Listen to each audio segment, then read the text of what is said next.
broadcasting live from our studio in Appleton, Wisconsin. You're tuned into Fox City's Core on WCZR Code Zero Radio.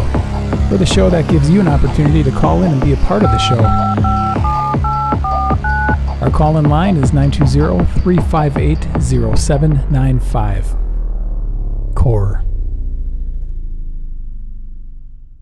My next guests are a punk rock blues duo from Green Bay, Wisconsin. They've got a brand new single, The Warlock, which is coming out on June 15th, and a new EP release show that is happening on June 20th at the Tarlton Theater in Green Bay. I'd like to welcome back to the show for, I believe, the third time, Julian and Travis.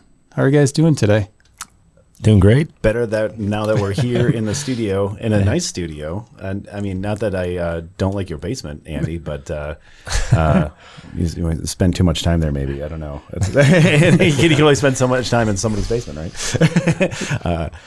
right? Yeah, now that we're out of traffic and that was crazy. Are you feeling like the jitters still that you get when you're just like you really want to get somewhere and you can't? Absolutely, yeah, no, 100%. I'm not a road rage person by any means, but you know, I think I said I would have went twice already, multiple times, and yeah, I mean, can't control. Hopefully everybody's okay. There was a crash on the highway and we got caught up in it, you know. So hopefully everybody's fine. Yeah, unfortunately that happens. But was that crash up towards Green Bay or? It was right in between. It was like by Freedom Road. Yeah, I think it was like Freedom exit, kind of by the Jeep dealership. Yeah, over there. And so everything was dead stop for quite a while. And yeah, so we ended up taking a county road, and then everybody else took the county road, and then we were stopped dead on a county road. And so Travis is just getting more and more upset. Come on. When you guys tour, who drives? Does somebody drive more than the other one? Yeah, I drive. It's like, not that I don't trust these guys, but I make them give me a deposit and their driver's license before they get it. It's my van, and it's like, well, if anybody's going to crash it, it might as well be me, you know. So I just take those responsibilities. Plus, I like driving, you know, it's fun. And the last tour, Julian had his nice little cove in the back seat where he was like surrounded by like all the bags and everything, and he just kind of like, you know, pop his head up and say something and then just sink back into the darkness. I used to say that, you know, if we did get in a car accident, that this is the way I want to go, is to be crushed by 30 guitars. Well, you guys had announced that all of a sudden you're putting out an EP, which I think is the way to do it, take everybody by surprise. The new single's coming out very shortly, and it's called The Warlock, which I was trying to gather what exactly the song was about from listening to the lyrics. And the thing about the French-Irish Coalition, you guys, like the guitars, Julian, I know you're a guitar, like, obsessed, chasing that fuzz sound. And there's so much fuzz, like, in the recordings, it's hard to make out some of the lyrics at times. So what exactly is The Warlock about? The Warlock is about, so... actually, I'll kind of hand this off to Travis a bit. Yeah, so you know, Julian's fuzz and the gravel in his voice, I can understand where it'd be like, what did he say there? Backtracking, I had a family member pass away recently, and that's kind of what started this ball rolling. We had some songs lined up, and then it was my Uncle Al. He passed away, and I wanted to write a song about him, but you know, I'm not I compartmentalize emotion very strangely, I guess, you know, compared to other people. Like I don't ever like making like a sappy song or saying stuff where it's like, I miss you or anything like that. I don't like that. Yeah. Like our Jean Nicolet song. Like we don't talk about him like, hey, he was a guy. We talked about like his vibe. Yeah. And so he had this 1978 Dodge Warlock. It's a really cool old truck, and we used to take it out. I'd be in the back of it with my cousins, and we go like fix up deer stands and stuff like that up north. And, you know, we go hang out in like Kelly Lake area and stuff. And I love that truck. I always thought it was like a monster truck because it was so big. It was a big like stake bed and stuff. And it was great, really cool. And so I was like, well, he loved that truck. And I kind of turned this into a song of the Warlock being the arbiter of the afterlife for him, sort of a thing. And so some of the words are like steel guide, stuff like so that. Instead of being like, pass away, goes on, like what the memory that you have, and the biggest memory that you could have is like, what were the things in life that you love, the things that if we were to use a material possession for defining who they are, like for ourselves, I'm sure we all can figure something out, but having that pickup truck that is not stock, it's very customized, and like Travis said, it looks like a monster truck, and so we use that as a way to describe life and how things are good. Like in the song, there's, I remember the days, like the times of just driving around on the highway and just, wind in your hair. Those are the good moments. Wake up in the morning and see it sitting on the driveway, just kind of take a step back and enjoy it. Like those are the good times of life. And the song really we try to capture that. And also the way the music was written was almost like the purr of the engine at times when you go through the verse, that it kind of has like this like gravelly, like up, step, and down. And then when you hit the chorus, it's got an idea of almost like shifting through gears. It goes gear to gear to gear to gear, and then the chorus. So it's got that idea. So that's what we were going for writing it. I texted Julian. I was like, I need you to write a driving song, like something that makes you want to drive fast, and I was like, I want slide in it. I want this. I want that. And then I got to his house, and he was like, yeah, I was thinking this, and like, yeah, that. So if I heard right, you wrote most of the lyrics, if not all of them? We collaborated on it, but like I came up with the kind of the premise and the majority of it, but then Julian, as we always do, we always bounce ideas off each other. And so I said, and he would come in like, what about this? It's like saying the same thing, but it's like vocally that's nicer, or just like it sounds better, because as a drummer, as long as it's syllabically there, like fine, like it fits, I have it in a certain rhythm, and then it's all good. But I don't think about that stuff sometimes, how it sounds actually, coming out, and Julian has to sometimes give me like a little like, if you're singing it, that's not going to sound great, like certain words that don't mix well when you're saying it, they just sound kind of sour. And then I always go, no, it's like this, and then I do it and I go, oh yeah, that is not as good. Have you helped in the past write some of the past songs for the French Irish Coalition? Oh yeah. No, we write, we share a lot of the writing duties and stuff, and for a long time I would just like write. I was pumping out songs a lot, lyrically speaking, and then just trying to like get the vibe and pass it off to Julian for guitar stuff, or even just like I came up with like a little ditty, and then like, hey, can you do something with this or what have you? That's maybe happened once or twice, but like for the most part, I'll help Julian edit his lyrics and vice versa, or so either I come up with lyrics and then Julian helps me out with it, or he comes up with stuff and I'll go like, let's maybe do it like this, and just to collaborate as much as we possibly can with it, like almost like what's a good word to describe that? A band? A coalition. We coalesce. Yes. So it sounds like the lyrics, the idea for the song, Travis had before this even started, and that can't be typical, can it, for a lot of your other songs where you start off with an idea lyrically for it instead of... I would say that's actually more typical for us.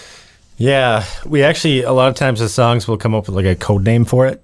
Like we'll have something there's one song that's on this EP that we have coming out that we actually have wrote a long time ago, but could not find lyrics that were fitting for it. So, because a lot of times when the songs are written, there's no actual words. It's just humming.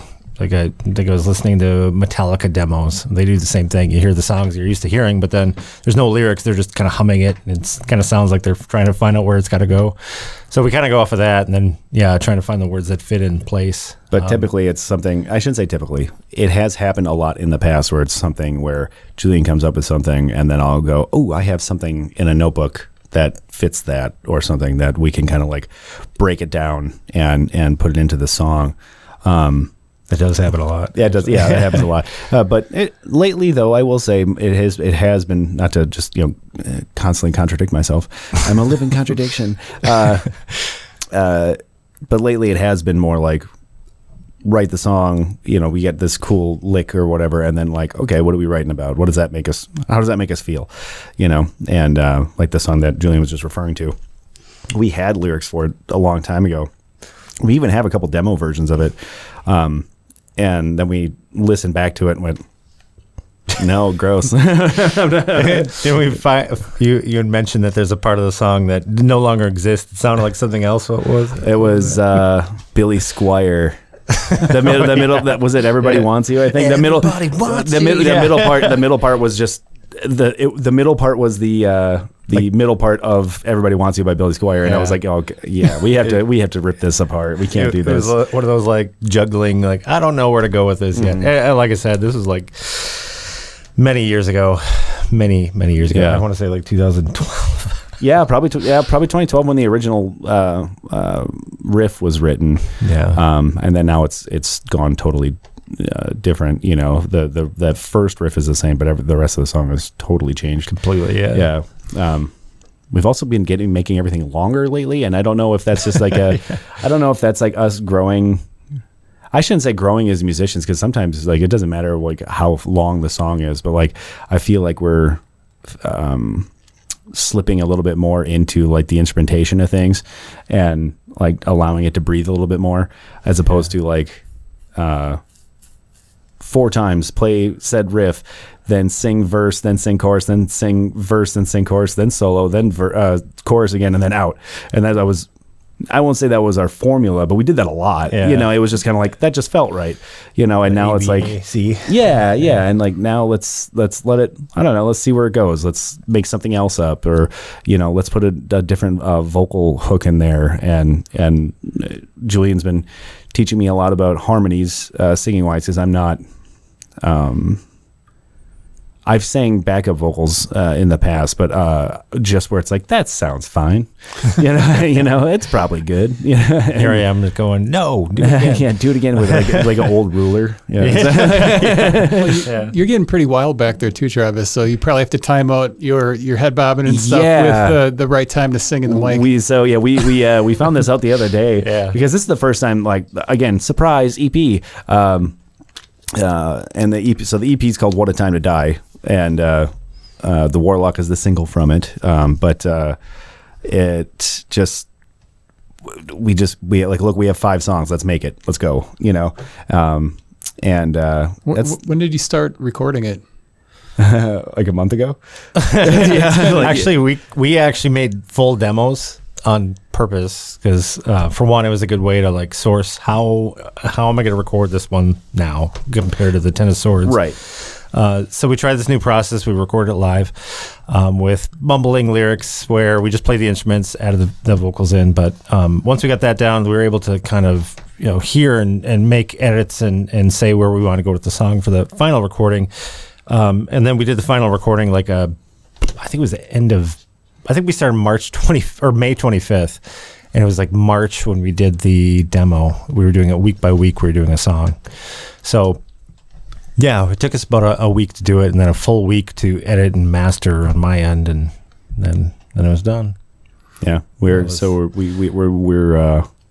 really skipped it along pretty quick, and kind of by design. It was like instead of, because Ten of Swords, like some of those songs we wrote so long ago, and we sat There's on for new so on long, it yeah, and we played them live for so long. Like at some point, people are like, "When is something else coming out? When are you going to play something new?"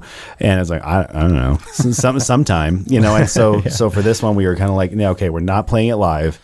We're going to get it out, and we're releasing it on cassette tape. Hence why the turnaround time is a little bit quicker for us, or significantly quicker, I should say.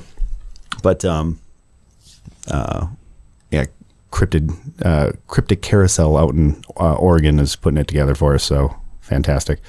Very cool people. But this was just like, we have new songs, let's just get them out and we'll play them, we'll release them all at once live, and then we'll go on tour with this batch of songs, and But we found out the other day that it's very hard to sing and play these songs live because we were like, we wrote them and recorded them. We didn't really like sit and practice them and how we're going to sing them. We were just like, get the music down and we'll worry about the vocals after because we're tracking, Which was a common thing for me. Like the song Whiskey and Water and Call Up Your Dogs, I thought I was never going to be able to play live because of how I'm playing it and the weird cadence that you have to like match it up with. And now I've shared that with you. Yeah. The Warlock in particular is very difficult for me because I do a lot of syncopation. Music stuff.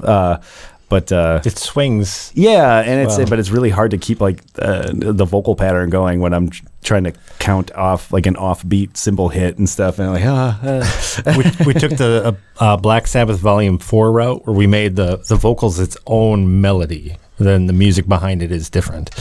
So when you go to sing it and play it, you have to sing something entirely different than what you're actually playing, even the hit wise too, like the it's like that in a vibe. But until you hear it, you'll see what we're talking about. But I want to talk about the syncopation, but first I want to address a comment from your bandmate. Oh boy, Matty Day, of course, legendary Matty Day. This is from a while ago, but he said, "You're telling me." And you have to say this in Matty's voice. You're telling me you made a song sound less like Billy Squier? Oh, wait. I mean, Billy Squier rules. I did video for him one time, and that was a heck of a show. I really like Billy Squier. Made it sound less like him. we just don't want to. Copy. Look, that's hard. It's the first song. There's something like the Maddie. We know everybody wants you, but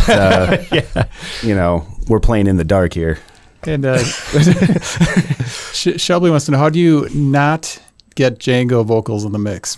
So Django is the name of my dog. If you listen to Ten of Swords, if you listen to like a pretty full volume, you'll hear him barking in the background and howling to some of the songs. I did this during COVID. When we were all bored and finding ourselves, I decided to make a band with just me called Automata. And there's a song, every single song, where he's howling in the background. He's like singing with. He likes to hear me play. He gets excited when Travis comes over. It's fun. Yeah. He's all, the typical dog stuff where he meets you at the door and like, hey, hi, hey. But Automata is very good, though. So like anybody who wants to listen to that, check it out. It's very good. And you guys have self-recorded each release, right? Yes. Yeah, pretty much. No plans yet to go somewhere else and have somebody else just take control of all that, so you don't have to worry about that part. Yeah, I mean, we've attempted. Unfortunately, due to time and stuff like that, it didn't work out because we just conflicts, and then us really pushing the time limits as to when we can send something out to get released. Timing is everything for us. So unfortunately the one time we actually tried to do it, it did not work out, and that really is unfortunate. The machine broke. But Joe Lambert really tried for us, and his machine went down, and then it was like we couldn't make it work, and that's unfortunate. But Joe's great. Hi, Joe. So everything we've done has been, with the exception of the acoustic version of Rat Killed the Rabbit off Ten of Swords. Yes, we use that. That was a usable track we could use. Yeah. There. So we were able to just like. Sounded great. Yeah, it sounded great. We were able to just like swing it right through and get it out. Like, okay, cool, done. Everything we've done, we've recorded ourselves, and I should not take a ton of credit for it because Julian does most of it. I just go, what about this? Like I've recorded a lot of stuff on my own, but as I said, I think in the first interview we did with you, my musical taste is barely listenable. So if I recorded Julian, he'd probably have a heart attack when he heard it, and go, I don't know what I'm supposed to do with this, because it would be very garbled. So I wanted to talk about the syncopation you're talking about. So when you guys are playing, your jams do get longer. I'd say the blues, punk rock jams. But unlike a dance band, you guys are getting people moving with that beat. And then when you're putting songs together, are you consistently thinking, how are we going to keep the people moving on the dance floor or on the floor that they're standing?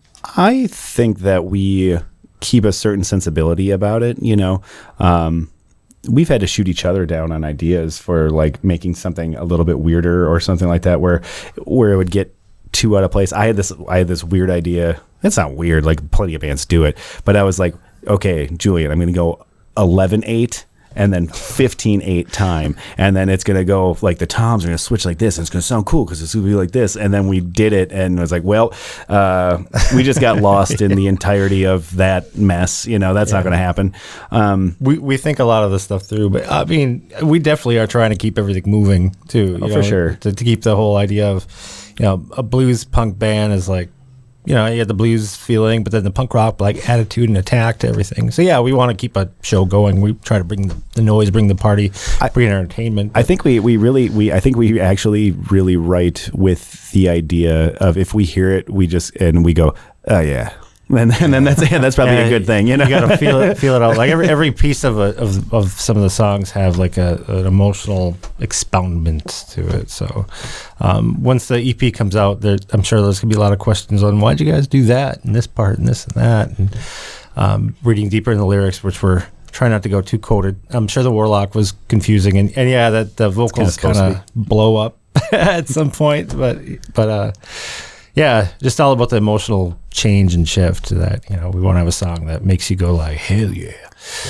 So the cover for the Warlock is a monster truck looking type vehicle. Is that your uncle's actual? That's actually his truck, yeah. How did you had a picture of that, obviously. Yep, and the license plate originally said "Flying High," and we worked with Jake Phelps, and plenty of people have worked with him, and he's fantastic. And Julian was like, "Make the license plate say FIC," and he went, "Why didn't I think of that in the first place?" And so yeah, that was cool. But yeah, he did a great job editing and everything. But yeah, that is my uncle's truck, and. We actually just had to fight our distribution, electronic distribution company, where they're like, "Oh, we need original artwork. That's not original," and it's like it's literally a photograph I have. Yeah. And after proving the photograph, they're like, "No, you have to have only verbiage that pertains to the band's name and the name of the title. You can't use anything else." Yeah. So we had to take the FIC off the license plate for the digital release. It's going to be on the cassette tape, but it's so whatever. The cover for the single, the Warlock, is that the same as What a Time to Die? Is it going to be still a truck? But it's going to be in color though. So yeah. So the Warlock is it just to have a differentiation between the single and the EP. So you had to shrink that artwork down to get it on a cassette. Like normally, like in the past, they've had to figure out a way to make those bigger for a CD or record, and you guys are shrinking stuff down. Yeah, exactly. Yeah, we're going on tour again, so we got to keep things. Small. Ain't a whole lot of us. Yeah. Also, with the release of new EP, we're also finally getting a actual vinyl made of Ten of Swords, the record. Yep. So that'll be coming out as well. Yeah, we are really shooting for the EP release date for the vinyl to be there as well. And so far, so good. I've been,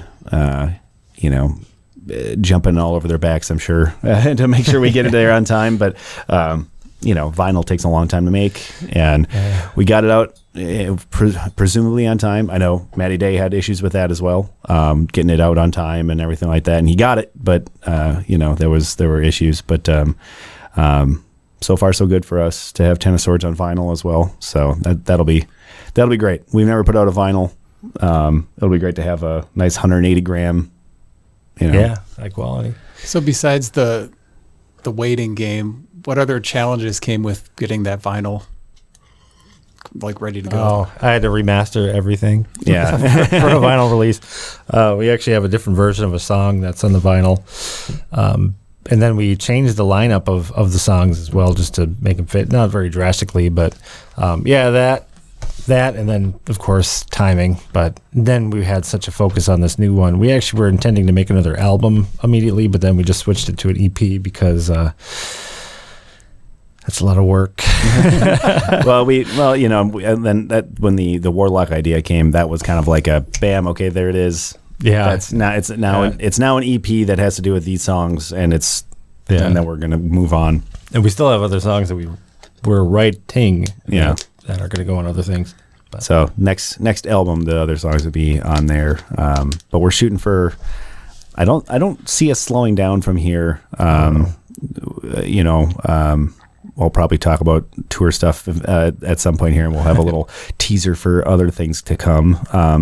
But I don't see us slowing down. I think we've hit a good stride here where we're writing consistently, kind of constantly and consistently, actually.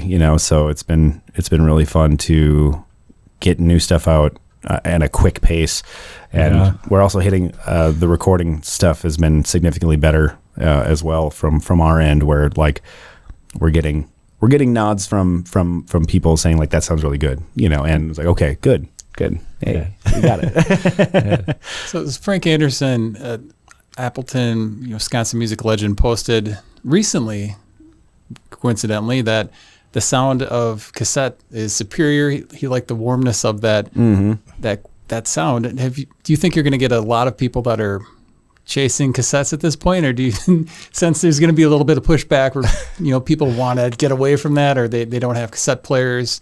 Do you feel people are going to buy it for just to have it on cassette, even if they can't listen to it? If you get it on cassette, it comes with a download code, by the way, so you get a digital copy as well. So you have a digital copy, but I do that. Like if I see somebody put out a cassette, I'll pay $10 for a cassette. That's fine.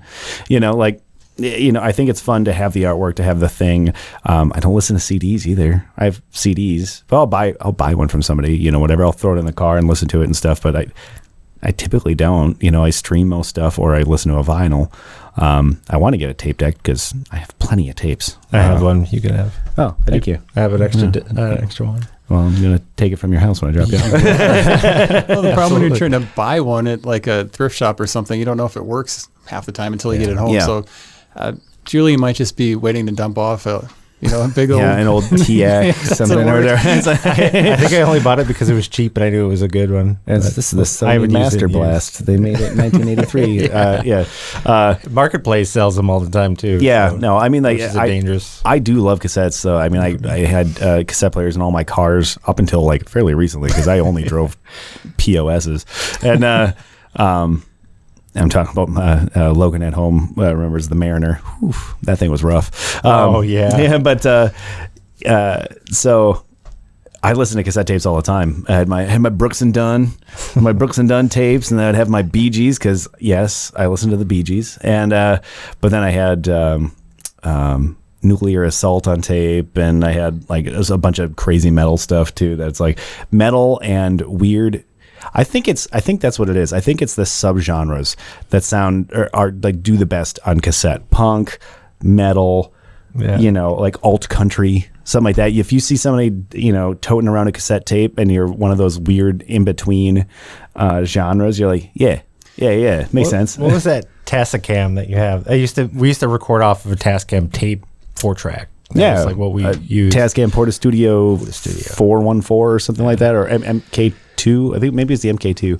One of the bands that we really liked, a beginning of last year, had put something on Instagram that showed them making their demo on that same exact. Yeah, Fu Manchu. Fu Manchu did it on the exact same one, and they used that for their album, as the demos and stuff. And then I recorded the foamers on that actually. So the foamer split with Last Sons of Krypton. Last Sons of Krypton. Yeah. It was foamers. We did Pistols and Daggers on it, and then I recorded a Holly demo on it as well. But then I don't know if they got one song might have gotten released somewhere. I don't know what happened to it. I still have a tape of us playing in 2011 that we've probably never heard because we never did anything with it. I have a tape where we just put a microphone in between us, and you were playing guitar and I was playing a washboard, and oh yeah, and I put it on my computer, so somewhere on my computer I still have it, and you're singing something, and then you go, why don't you sing something to me, and we're doing a blues jam, and you just hear me go, no.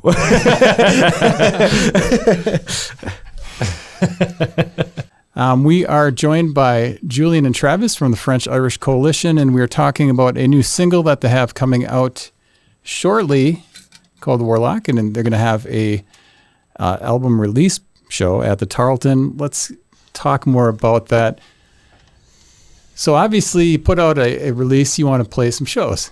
So you guys did something above and beyond those. So it technically is going to start really fast. Can you tell me about what the the plan is to play behind this release? Well, we have our release show again June 20th at the Tarlton with the Manis Brothers from St. Louis. They are a 2-piece blues, like, I don't know, in the vein of us, Left Lane Cruiser, that style of music, but they are amazing. We saw them in Indiana with some friends. Oh yeah, that was the first time we saw them in Indiana, and we literally had to we were at the back of the bar, a packed bar, and they started playing. We ran around the entire building and went to the front door and shoved our way up to be like, whoa, and they are just, everybody needs to check them out. Then we have Wood Violet from Green Bay. Good old Colin and Charlie, and.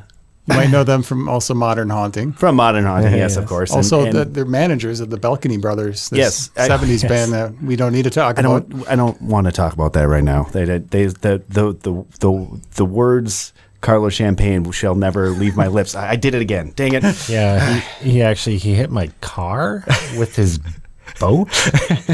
We're not even actually sure how it happened. These guys are, we had some damage to the studio the last time they were on, and I assume that's why you're here now, because your house is probably demolished. Yeah. They did a number on it. It's a landlocked. I don't understand how this happens. Are you where that insurance doesn't cover that kind of thing? I can't imagine. Yeah. So anyways, at Wood Violet, they just put out a single, I believe, recently as well. So absolutely. And then all the way from Minsk, Belarus, we have the return of the Bourbon Man. Yes. And so that was a surprise to us even. Pavel hit me up and was like, do you want to do it again? And so I said, it's a tour so nice, we have to do it twice. And he didn't understand because his Belarusian and his English is choppy. But we got to get them all used to it again. We were like his translator for a bit there, too. It was fun. But I have been learning Russian, so I can kind of, anyway. But yeah, so he's coming back, and so I started playing shows. So now we're on top of the release show. We're heading to Chicago, or Wonder Lake technically, for like a big old house party, and then we're gonna go hang there. We're gonna go hang there with Go Hang, and then we're heading down to Louisville and Nashville, and then we're hitting South Carolina, North Carolina, going up the East Coast. We're gonna end up on the 4th of July. We're gonna end up in Detroit. And we're heading out for 2 weeks after the first weekend, 2 shows on the weekend, and then that next Thursday we head out for 2 weeks. So that's a pretty good leg there to a lot of shows.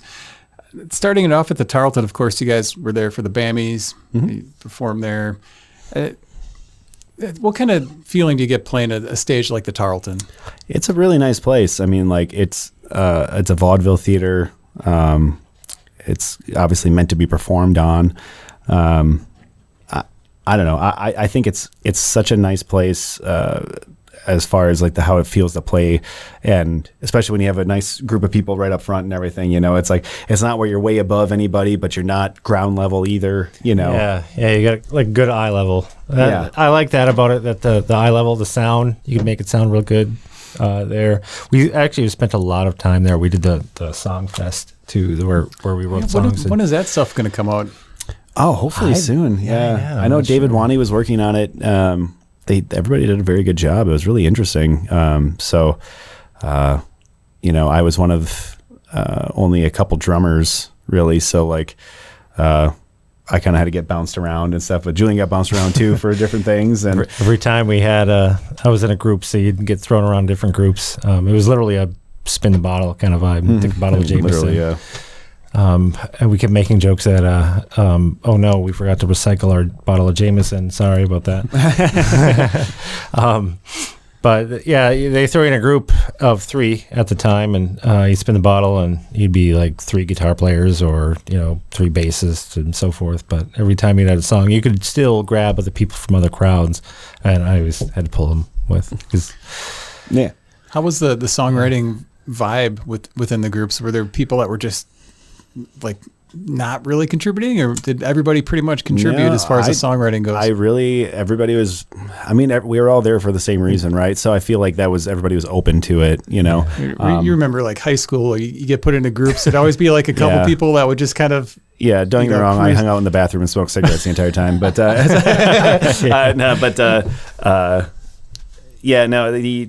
vibe was great. Everybody was really... really just very open. I don't think I really heard the word no the entire time, where it's like there was nothing off, and like I wrote out like a country song because I was with John Stuke and AJ Samofsky, excuse me, and we were trying to come up with something, like I wrote a country song, and I was like, okay, yeah, country song. And then I came back to him, I was like, hey, I got the song, and it'd be pretty easy. And he's like, oh, well, we already have music, because we just hung out and played the music, and it's kind of like a blues jam. I'm like, oh, well, I mean, country and blues, it'll still work, and they started laughing. I was like, yeah, that's pretty much what we thought. It was like, it's either gonna be country or blues. We're gonna do one of the two. And so I was like, what about these words? And they're like, yeah, you want to sing it? Like, sure, whatever. And so it made, I left myself open to sing leads while I'm playing drums. And then those guys were like more than happy to let me sing my stupid little song. And it was a good song. It was fun. It was a fun song. We learned a lot about it. It was like a good character building and a good songwriter structure. Like, because right after that was done, we were, wait, let's write some songs again. Yeah. So it did kind of change the way we do things in that respect, that, now it's more vocal heavy. While we're used to writing like 4 or 5 lines for an entire song, we're now writing paragraphs for lyrics. Did you meet anybody new at that, or did you know everybody already? No, we met some people, like Mike. I don't think I ever met him Mike before. from Sit Kitty Sit? No, I've met Mike, but Mike. Okay, so there was a night where we're sitting there talking, end of the night, everybody plays their songs, they do what they have to do, and Mike comes over, and I'm like, oh, Travis, wait a minute, Travis is in the bathroom. Come to find out, and I got a photo of this. They're wearing the same damn thing. Exact same thing. Yeah. Like, it's a denim jacket with a black hoodie, black pants, the hat, everything was the same. I'm like, what? Yeah, and where it's like, oh, must be a drummer thing. No, I love Mike, and he came in. 2-piece bands must wear this. Yeah, right. Yeah, this is the uniform. And no, I love Mike. He's great, and I just mean as a human, but like as a drummer, my goodness, that guy is crazy. Like I just watched him play with Traveling Suitcase the other day, and amazing. And but I was not super familiar with Kat from Sit Kitty Sit. We'd never really chatted and stuff, and I was in a group with her, so that was really nice getting to know her a little bit better. And then we had like Riley and oh my God, the Coves. We had the Coves. Is it, yes. Is it John or Izzy and Izzy? Oh my gosh, why did I forget Izzy's name? Riley and Izzy from the Coves, and they were super cool. And like we had talked to them before, obviously, and stuff. But then we actually said, write a song together. Yeah. I don't know. It was just really cool, and they're really good. And they're really good at what they do, and that was really fun seeing like the young kids. I'm sure they hate that, but seeing the younger generation come through and just like killing it. And like Riley and Julian wrote a song together that was killer. And I went and played drums, and we just kind of like we turned into this total grunge jam, and it was really, really fun. But yeah, that was those guys were really fun to play with and just to get to know better. I don't know, it was really cool. I can't wait to hear the songs that came out of that. Oh yeah. We also did one where it was Colin, Julian, and AJ.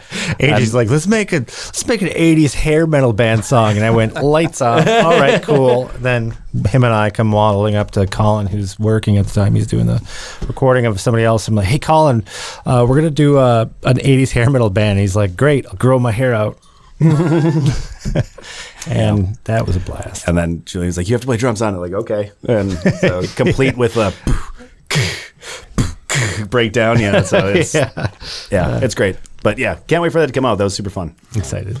So when you were booking this tour for the EP release, what was the decision and how far to go? Because you're going all the way out to Washington, D.C. Yeah.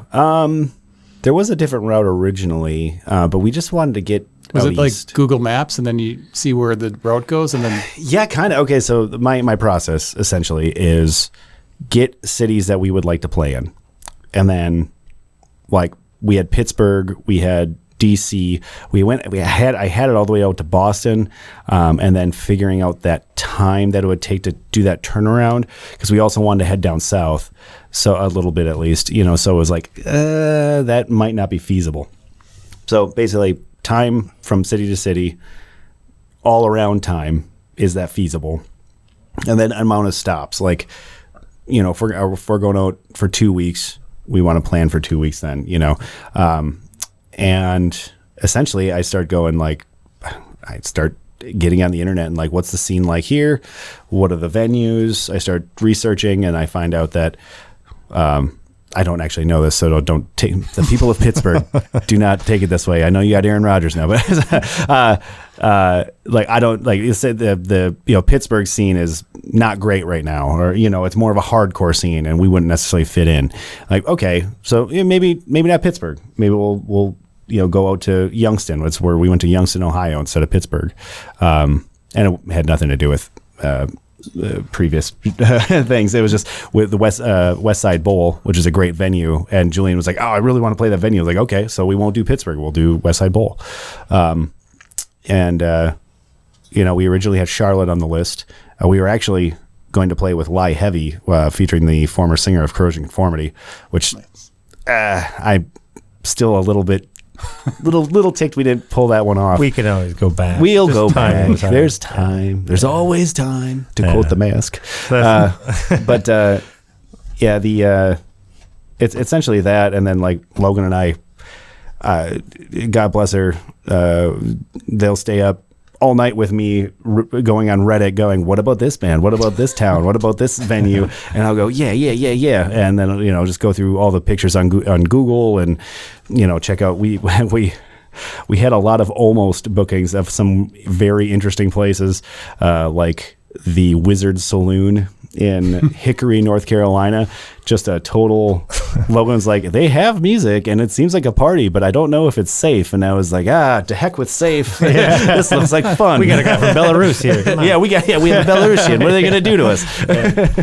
But we didn't get that. You guys get the Black Keys thing all the time. You're playing in Akron, Ohio. Yeah. Have you played there before? Nope. First time? No. First time, yeah. And I've heard the scene is very good for certain types of music. I don't know if our type of music is going to be that. It's like indie punk a lot, so we'll fit in there at some point. It wasn't necessarily because originally it was Cleveland. And then we had, I just talked to a lot of bands, and a lot of bands were like, go to Akron, okay. So I listened to the locals and went and hit up Akron and ended up getting a really cool place called the Musica, a really great stage, and just seems like a really cool place to play. So, which if you're a band and you want to tag anything for a hashtag, always tag Musica. For some reason, that's a good one. Oh, that's what I always think of. Okay. So, what do you like the best about touring? The food. It's the only time I get to eat ramen for 6 days straight. Ramen in the corner of the darkest part of a venue. And salami sandwiches in 100-degree weather out the back of the van. This mustard and salami sandwich is brought to you by Chase Bank. Yeah. We're welcoming you. Yeah. It was in a Chase Bank, wasn't it? Yeah. Chase Bank in Kansas City, Missouri. Yeah. That was stupid. No, I just like the stories. I'm a storyteller, and I like. We definitely see some stuff and have some stories. I said this in a psychology class years ago when I was still in school, and there was some question that was like, "Where do you feel most like yourself?" Whatever, and the instructor was confused by my answer because I said, "In a bar in a city I've never been in where nobody knows who I am." And tour is kind of like that. Like nobody knows who you are, and at some point. Some people might care, but most... We had someone know who we were. So we're in Kansas City again. Yeah. And we're sitting there at the bar, and that If I Get Back music video, where Travis does a salute to the Irish pub. We're across the street from that. I don't remember the name of the bar, but anyway, we're sitting there, and it's been a long drive, and this is the first time we get some time to ourselves. So we're just sitting there, Pavel, Travis, and I, and we're talking about the show, and this guy, complete stranger, is like, "Oh, are you guys in the French Irish Coalition?" And we're like, jaw drops. It's going to be huge. Oh, man. A stranger. He's like, yeah, it was in the paper and all this information on it. We played the show. Was it like on a Tuesday or a Wednesday? Yeah. Blood Daubers and Black Mariah. Black Mariah Theater, Yeah. And 10 people showed up, but we thought it was going to be great. we thought it was going to be awesome because they're like, we got recognized on the street. Everybody in the area is like, oh man, the music scene has just died because a fire truck ran into our great venue, and that was the end of it. Yeah. Right. So but that's I don't know. That's my favorite part. It's just the stories, the people. There's always something weird happening that you'll never see. I remember breaking down, cry laughing a couple times on the last tour because I texting my Custer's wife. Last Stand. Yeah. I'm not Custer, I'm a lady. It's I'm cry laughing because there's nowhere else in the world are you gonna see this other than when you're in 3 dudes in a van going across the country. It's great. It's fun. We get to Wyoming. And we go into the gas station. It's just there's cowboys everywhere, and you're like, "Oh wow, we're in Wyoming, man! I'm gonna get some old-fashioned elk jerky, right?" And I go in, I get jerky. I go back to the van, and then Pavel hears me swearing. He's like, "What?" He's like, "This is made in Seymour, Wisconsin." Come on. And then Where Have All the Cowboys Gone starts playing. Yeah. Where have all the cowboys gone? Hit me up. That was good times. Travis, you've been doing some videos, or you were, and are you going to be doing that on the road? Yes, I plan on doing that. I kind of want to make it into. So I against all odds, I made a TikTok, and I told myself I was never going to do it, and then I had this idea about because there's a lot of negativity out there, especially these days. Jeez Louise, and so I wanted to make a page just dedicated to cool records. And not like a review. This isn't like I give it an 8 out of 10. This is a cool thing I have. This is why I think it's cool. Isn't that cool? And and I put on a bit more deadpan because I don't know how to express myself properly. But it's because you're by yourself. yeah, it is weird. It is weird, but I plan on making more. It works. It doubles as promo and stuff like that too. Of course, I'm not gonna I'm not stupid. And but I would like to go take it on the road and just I don't know, interview some of the bands because we're playing with some really cool bands out on this tour. I'm very excited about. So I would like to maybe do a little interview with them, or if they have a record, do just a little. Show off of it, sort of a thing. So people will be able to find that on. Is there TikTok under the French Irish Coalition, or is it under technically it'll be shared by French Irish, because I'm under record keeping, but we all. It's all getting shared with each other and yada yada. Everybody's kissing each other there, and but yeah, we got some really great bands. We were going to play with Sorority Sisters in Nashville. People in the Fox Cities might remember the Toxines or La Assassins, and Ariel. Is the singer for Sorority Sisters. Unfortunately, she got double booked with her other band, Beat Creeps. She's been doing so much lately, and she's awesome and she's great. So good for her. She played bass for Laura Jane Grace, went on tour with her, but she got to help us set us a show up in Nashville, and then unfortunately had to dip. But we're playing with Cha-Cha Heels. They're fantastic. Carrier Wave out of DC. Really, really cool. Cheap Heat out of Akron. The Velvet Snakes in Detroit. That one's going to be really, really cool. Especially with our new stuff. 4th of July in Detroit. We're bringing Pavel, who's never had 4th of July. He's like, can I dress up like Uncle Sam?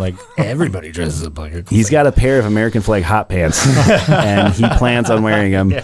So, when we went to South Dakota, when we went to go see the President's Mount Rushmore. We did a joke where they have this big area with all the different states, and we took a picture by Wisconsin, and then there was one, because it's 50, that was kind of an odd number, so there was one with nothing on it, so we had Pavel take a picture in front of the one that didn't have a state. Well, it's exciting, you guys. You've not only have the EP coming out, but a nice tour to back it up. And what's after all this? You're thinking of new album. Yeah. I guess we can tease the name. Let's tease the name. Yeah, the name's gonna be Spades to the Gravel. There's some of our new merch. My wife and I have been screen printing like crazy lately. We'll be featuring a little art, little teaser art of that as well on some of the T-shirts. So we got new merch. New merch. New records. We've got an actual old record on record now. Old as in last year. Oh, yeah, last year. Yeah, it came out last year. So, yeah. Old friends that are going on new tours. Yes. And, but then also in March of 2026, and now, if anybody has talked to me for more than 5 minutes and has talked about the tour or anything like that, you know that I like to be in my kitchen with my wife drinking too much rye whiskey and messaging bands that I like. And I did it again. And there's a band out of Italy called Fuzz Populi. They're from Rome, Italy. And I asked them if they wanted to come on tour, and they said yes. And so March 2026, we will have Fuzz Populi in the Fox Cities and hitting the road with them. They want to go for an exorbitant amount of time. I said, not that much time, but we'll hit you up for 2 weeks or so. But they're getting down to Texas. They're on Heavy Psych Sounds recordings, so they're on their label backed. So that should make it easier on me for booking. And they want to get down to Texas, so they have a label mate down there that we're gonna probably head all the way down to Texas and around there with them, and then hand them off. And no, fantastic! Everybody check them out. They're so good. And it mixes well with our new stuff as well. So yeah, that's great. Again, congrats. What a Time to Die is the name of the EP, and the Warlock is the new single. If you haven't already, mark June 20th on your calendar for the Tarlton Theater. A lot of great bands up there: French Irish Coalition, the Manus Brothers, and Wood Violet. Any parting words, you guys? Well, this was fun. This was fun. Yes. What a Time to Die. Yeah. I hope everybody likes it. We worked kind of hard on it, and we worked very hard on it. Oh man, we worked very hard on it. It's going to come out on cassette. I hope you like old stuff. Yeah. New old stuff. And come to the show. We plan to melt your faces, and we will be as loud as can be, and I'll bring as many amplifiers as I can gather. And here's your chance to see Pavel all the way from Belarus, the one-man band. We gave Andy permission to play the Warlock before it even comes out, so you guys can, if you're tuning in, you can hear it. Here's your chance. Here's a chance, and then it will be released the 15th on Bandcamp and SoundCloud, and then it will eventually be streaming everywhere once everything comes out. On the 20th, it'll be everywhere. Yeah.